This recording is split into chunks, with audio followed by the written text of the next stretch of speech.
Welcome back everybody, and today we're talking about camper insurance.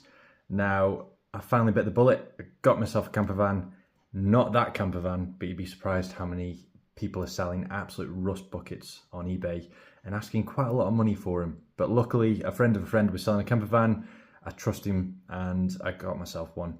But it's not as simple as just taking the keys and off you go. It's a complete minefield when it comes to insurance and tax, and there's a lot of things that I didn't know, so I thought I'd make this video just to make others aware and hopefully solves a lot of issues for people in the same situation.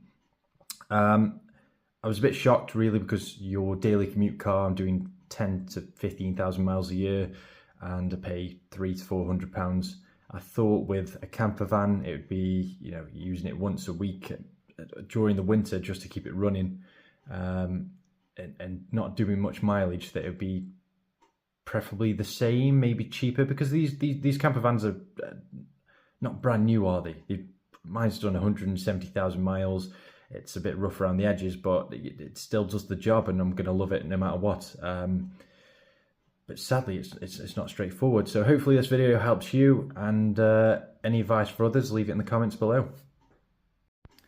So here's the main government website that gives you the criteria of how to convert and apply the camper van just to get that cheaper insurance. I've had a lot of friends that have tried this or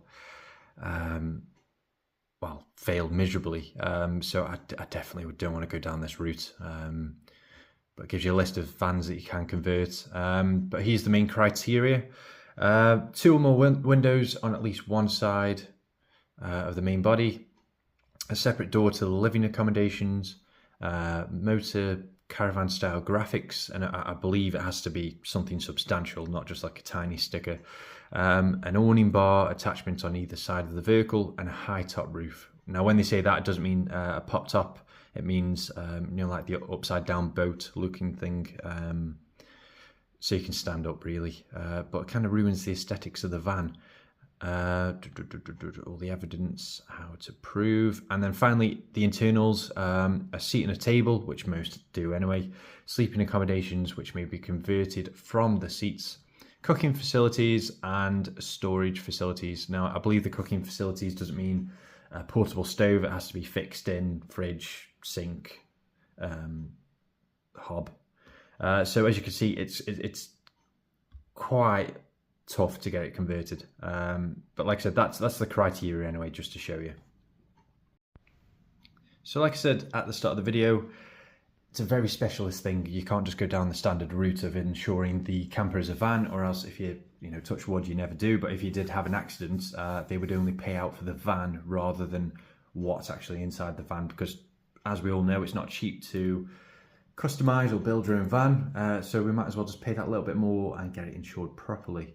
I've spoken to a few people and, like I said, read the forums, watched other videos, and there's a few key insurers that have popped up, and I've done research into them, and they seem really good, really reliable, good reviews.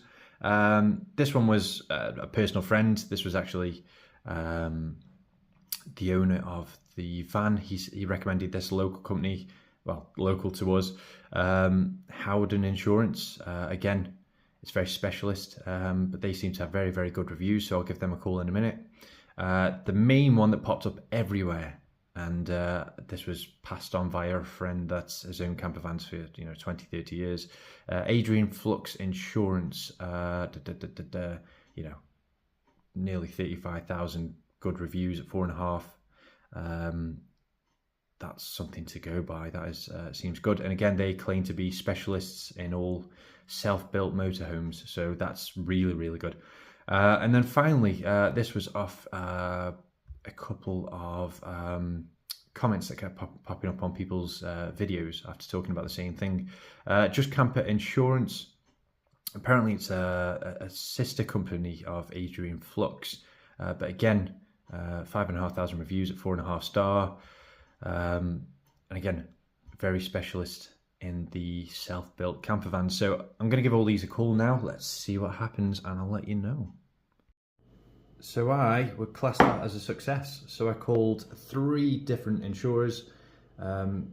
and the first thing I said was, is this campervan going to be insured as a campervan rather than a van with windows or a day van? And they all said the same thing. Since they're specialist insurance, they insure the van to the customer's needs. So regardless of what the DVI says or states, they will insure the van based on what you've told them. So as long as it's got a bed, a hob, a fridge, or whatever, they will insure it as a camper van, so that if you ever have an accident or you need to call them, you are covered for the full value rather than the value of just a standard van. So which is reassuring, whereas you go on these websites and it just doesn't give you that clear indication of what you need. So that'd be my first piece of advice. Actually speak to someone and clarify what you're actually getting.